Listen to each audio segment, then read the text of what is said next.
Withology is about collaboration, inspiration, dedication, influence, and positive manifestation. It's about the stories behind success, something everyone needs a little bit of help achieving. Join host Brian Tierney, CEO of Brian Communications, as he interviews the most successful business and industry leaders to hear the fascinating stories about their personal journeys and the people who have helped them get to where they are today. Welcome to Withology. Hello, everyone, and welcome to Withology. I'm Brian Tierney, CEO of Brian Communications and Future Tense Health, and my guest today is particularly special. He's somebody that I have known, and he's a very close friend. He's an advertising maven who at one point in his career under Governor Rendell took a 30-year-old business that was doing $2 billion in sales, the Pennsylvania Lottery, and grew it into a $3 billion business. Again, 50% jump in just 3 years. He later went on to serve as the chief marketing officer at the Philadelphia Inquirer, my partner in business, and just an overall great guy, Ed Mahlman. Ed, how are you today? Thanks for being here. Brian, it's great to be here. Thank you for the invitation. And let me start by giving you a big congratulations. This Withology season has been really terrific. Great, articulate, visionary executives throughout the entire series.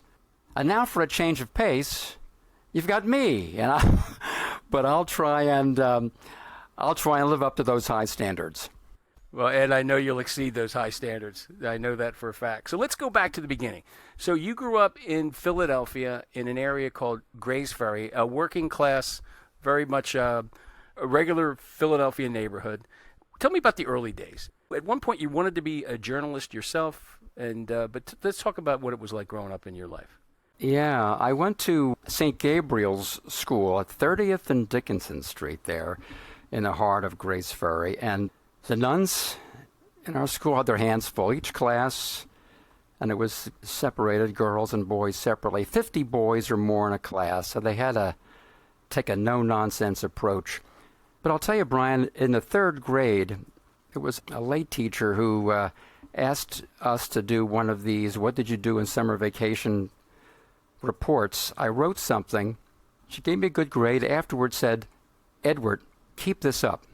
And I really was kind of inspired by that. And from then on, I kind of had the notion that, I can make a difference someplace. Through writing or ideas, I can do something. So I had a good experience there. And you thought about becoming a journalist? You went to Boston University, right? Yeah, I went to BU's School of Communication. I should note here that coming out of St. Joseph's University in Philadelphia, there were a handful of us who were writers, if you will.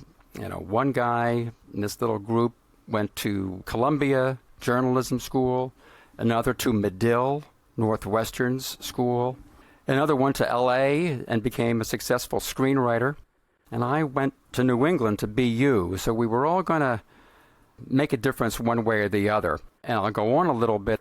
After BU, I don't think I've ever mentioned this to you, I got a job offer to be the sports editor in the Gardner, Massachusetts News, the Gardner News. Now, Gardner is still known as the furniture capital of New England, a little diminished these days.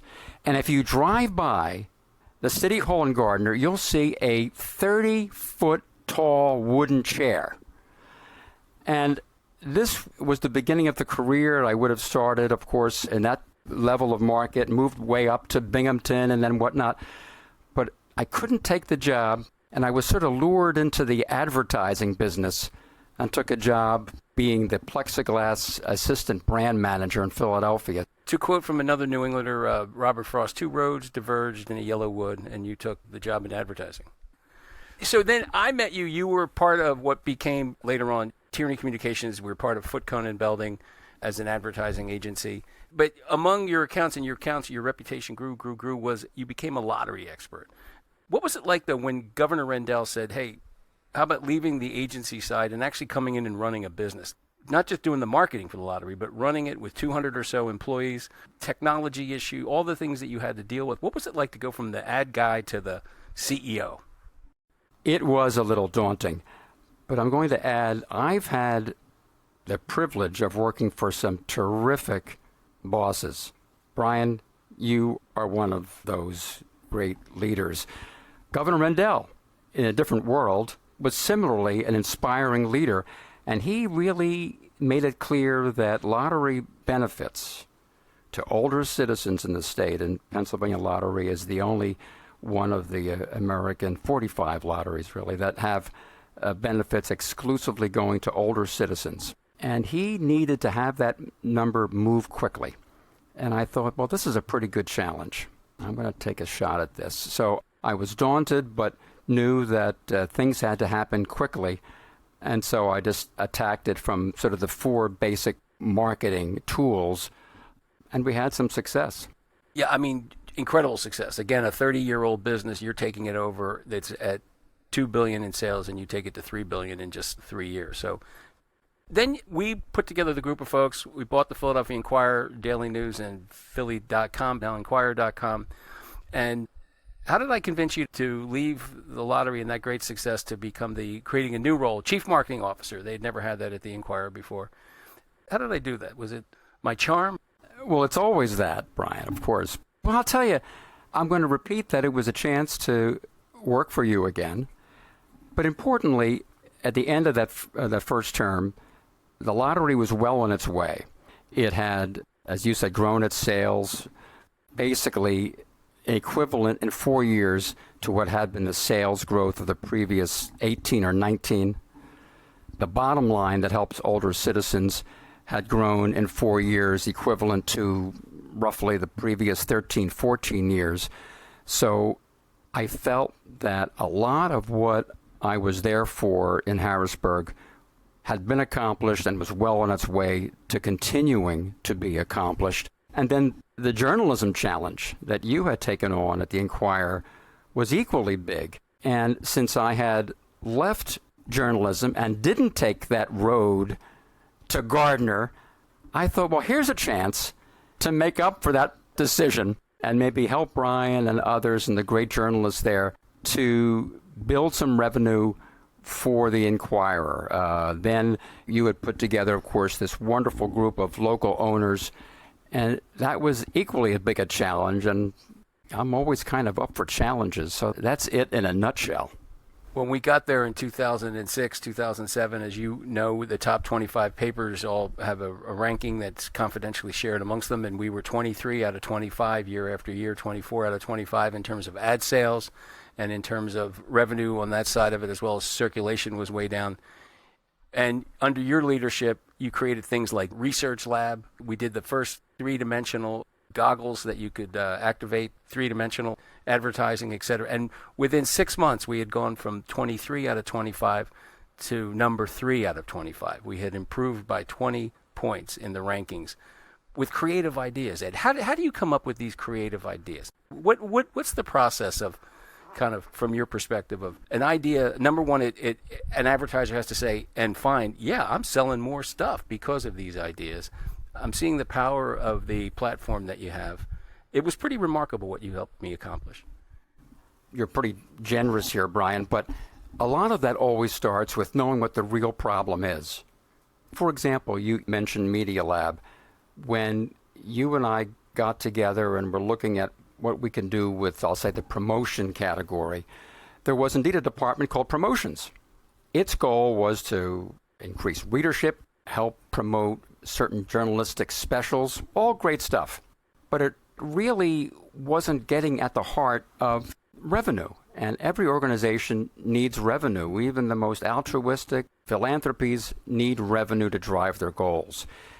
And so seeing that, we turned the promotion department into, as you of course well know, a little mini ad agency, made it available to major advertisers, the Macy's, HP, Verizon, Boscov's, local department stores, and to help them promote in the paper and even understand the then new Philly.com, soon to be Inquirer.com, we would develop the ideas and look at new positions in the paper, new ways to put island ads in a page. As you mentioned, 3D ads and all kinds of wonderful things that their own agencies just couldn't do. So we just transformed those resources and made them work so hard for advertisers. It actually starts with, like, what's the problem? And once we got the problem figured out, the solution sort of was evident to all if you followed this. But sometimes these big, gnarly problems have ultimately simple solutions if you can see what the problem really is. Yeah, and to take your platform and not just look at it as, hey, do you want to buy an ad here? Here, I'll take your money. But more, let me show you how we can help you grow your business. We'll get some good ideas we want to run by you. I never forget one large company that after you had created a bunch of ideas and the CEO of the company was thinking about moving their ad, we had pitched them to go from $1 million a year in advertising to over $3 million. The number two person was a little skeptical, and at the end of the meeting turned to me, a very fan, I won't mention the person's name, but he said, you know what? These are great ideas.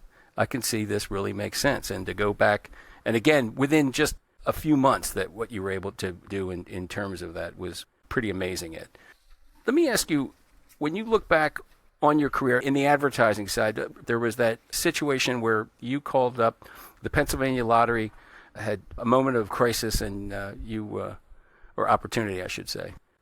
This was in 1987. And the Pennsylvania Lottery, then our advertising account, had about to award the then North American record $46 million jackpot. The lottery director then gave me a call early one morning and was really quite nervous in that, gosh, Ed, there's trucks showing up with uplinks to satellites, reporters from all over the country, several from overseas already showing up.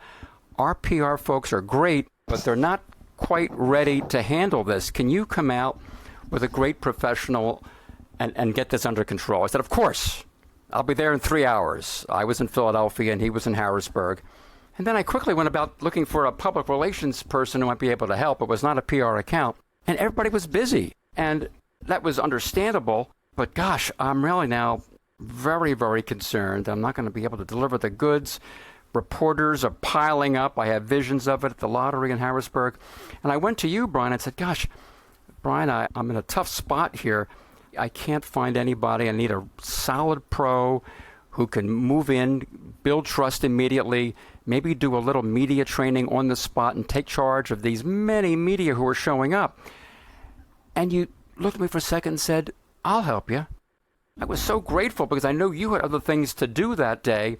You made a couple of quick calls there, changed your schedule. You drove, you took me in a car, you had a few questions and prep what was going to happen. We showed up and we walked in. I introduced you to the director and it worked out marvelously. To this day, you can archive and find wonderful stories from broadcast, certainly the Inquirer, New York Times, LA Times. Really, thanks to your intercession there, and you're helping me out at a critical moment. I know everybody in the lottery was so grateful, too. That was a big, big day in the lottery. And I'll add, it had occurred just a couple of days after a stock market crash, so it really made America's business and money media all the more eager for news about this North American win.